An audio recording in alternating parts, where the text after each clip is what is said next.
anything. He said, you let by prayer and supplication with thanksgiving, let your requests be made known unto God. And the peace of God, which passeth all understanding, shall keep your hearts and minds through Christ Jesus. Finally, brethren, whatsoever things are true, whatsoever things are honest, whatsoever things are just, whatsoever things are pure, whatsoever things are lovely, whatsoever things are of good report, if there be any virtue, if there be any praise, think on these things. Those things which you have both learned, received, heard, seen in me, do. And the God of peace shall be with you. But I rejoice in the Lord greatly that now at last your care of me hath flourished again, wherein ye are also careful, but lacked opportunity. Not that I speak in respect of want, for I have learned in whatsoever state I am therewith to be content. I know both how to be abased, how to abound. Everywhere and in all things I have been instructed both to be full and to be hungry, both to abound and to suffer need. I can do all things through Christ, which strengtheneth me. I want you to look at somebody and tell them, you can. Look back at the next person, say, I can. Now everybody throw your hands up and holler, we can. We can do all things through Christ, which strengtheneth me. Now I'm going to open with a quote, and the quote goes like this. By relating itself to its own self, and by willing to be itself, the self is grounded transparently in the power which constitutes it, unquote. And maybe I should do this again, it's really quiet. By relating itself to its own self, and by willing to be itself, the self, is grounded transparently in the power which constitutes it, unquote. Now, it would be very difficult to grasp without some example. And Jesus gives us the example. He makes it very clear when he says that Israel's rejection of him had nothing to do objectively with who he was. They didn't analyze, they didn't study him, they didn't seek to get to know him in a manner that they could assess his value based on their own analysis. He said, the rejection of me was subjective, not objective. It was something about them that caused them to reject me, and it was their association with their father, the devil.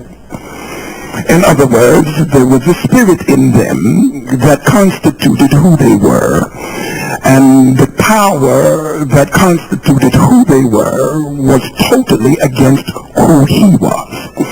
And so without any kind of analysis, without checking him out, I heard him say one time, you should at least believe me for my work's sake. But you have entered into my presence with a predisposed attitude to dislike me because of the power that constitutes who you are.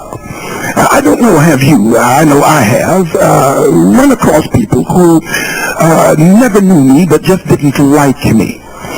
And it's difficult for me because, after all, I think I'm a likable kind of a person, and to have to deal with folk who don't like you and don't even know you is to deal with a power that constituted their disposition, which was separate totally from you.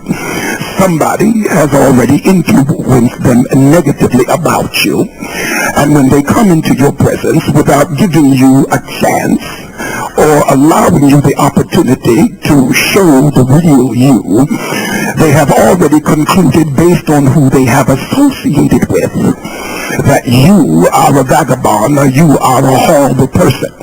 And only later to find out that everything that they said about you that they believed about you was totally and completely wrong.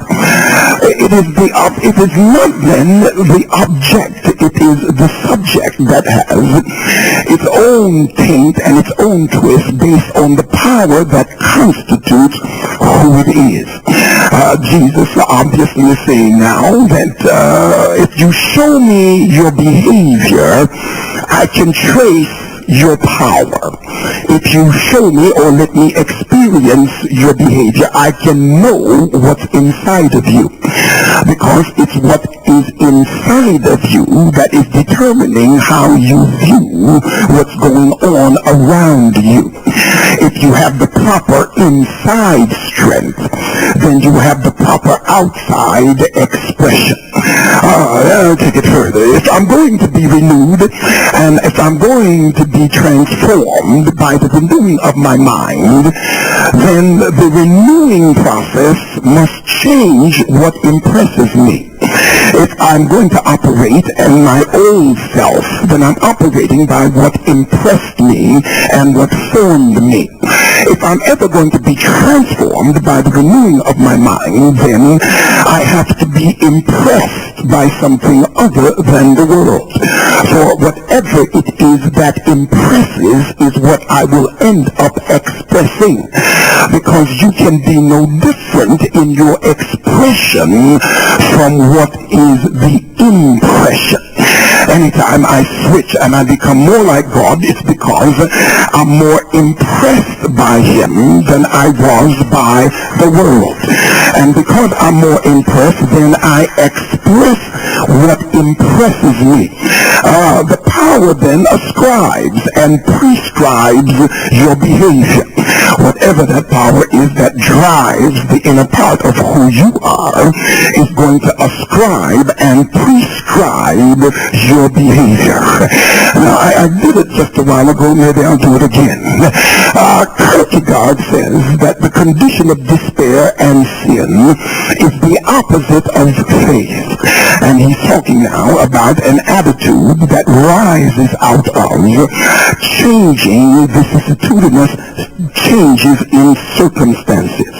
And what he says now is, if I'm going to operate in despair, if I'm going to live on the level of discouragement all the time, then it is an opposite condition than faith. And what he's saying essentially now is, you're either reverting to your old self because you're going through some stuff and you're not dealing with your God-related self.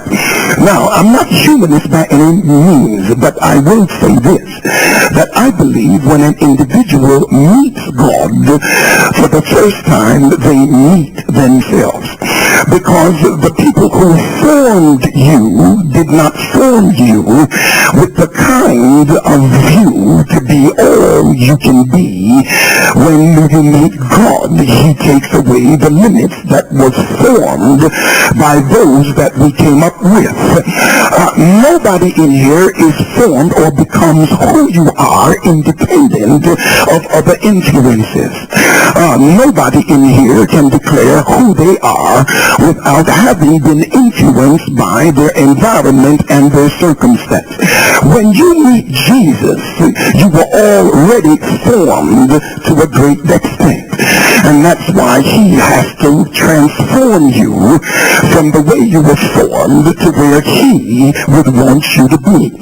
In order to do that now, you have got to break your relationships to a great extent from those who would keep you from being what He would have you to be. It's a critical piece here. It's really critical to the whole lesson. When the Lord met Israel and He took Israel out of Egypt. Now notice now how quickly they were delivered. I need as much space as I can get. Now notice how quickly they were delivered. And the journey from the point of deliverance to the point of possession was only 3 days.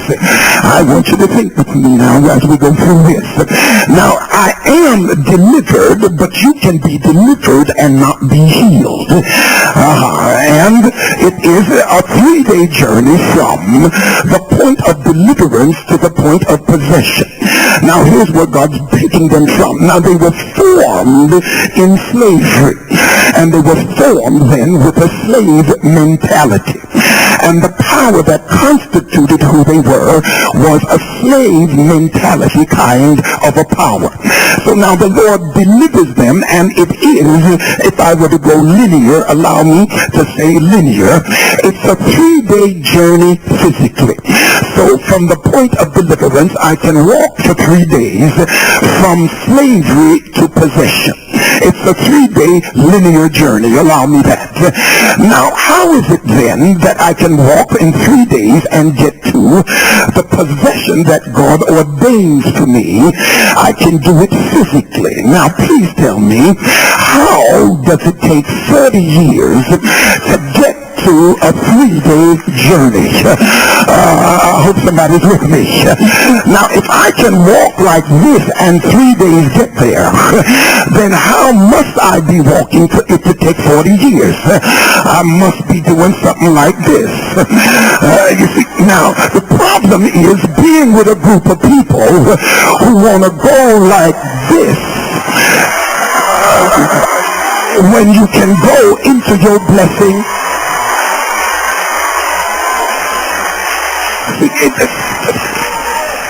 It was not the enemy, it was nothing about the wilderness that caused them to spend 40 years. It was not that at all. It was the mindset, because you can be delivered and still not be healed. You can be brought out of something and you stay out of something that you keep talking about going back into, because your mind has not been released to receive the things that God has received. And so then, it was not the wilderness that was the cause, but it was the state of mind that they were developed in that kept them where they were. Oh God, I feel like, can I take it further? You see, oftentimes we have come to the point where we have bought into what philosophies call determinism. And determinism says that everything around me actually influences what I become or causes me to be a certain thing. When God spoke to Abraham, here are his words. One, I want you to leave the place, leave your land. That was the first. The second command was, I want you to leave the place of your birth. And the third command was, I want you to leave your father's house. Now, if you look at that and not study it within the confines of determinism or the philosophy of modernity, you would pass over that and simply think that God just wanted Abraham to move to where he wanted him to go. But it was not just a physical journey that God had in mind, because he realized that a physical journey is nothing if you don't make the psychological journey too. I can take you anywhere in any place, but if you still maintain the same mindset, then you have not moved at all. Because you can move in your body, but if you don't move in your mind, you are still the same person. Oh, I feel something pushing me here. I'm trying to behave. When he said to him, he said, I want you to leave your land. Well, societal forces have taught us that land ownership becomes the substratum of the social strength. We got caught with that because all of us started buying property, and before you know it, because we believe that owning property is the beginning of wealth. And so consequently, we began to buy properties, and we didn't know the predatory loans were there, and we didn't know that the banks were making their money up front, and at the end it would come back to bite us, which it has, and that's the fact. But it's Karl Marx who said that land ownership becomes the substratum of societal forces, and what the Lord said is now leave your land. It was Spinoza who said that we are no different than the genes that run into us. We all draw from a peculiar genetic gene pool, and so your mama's blood is running in you, and your daddy's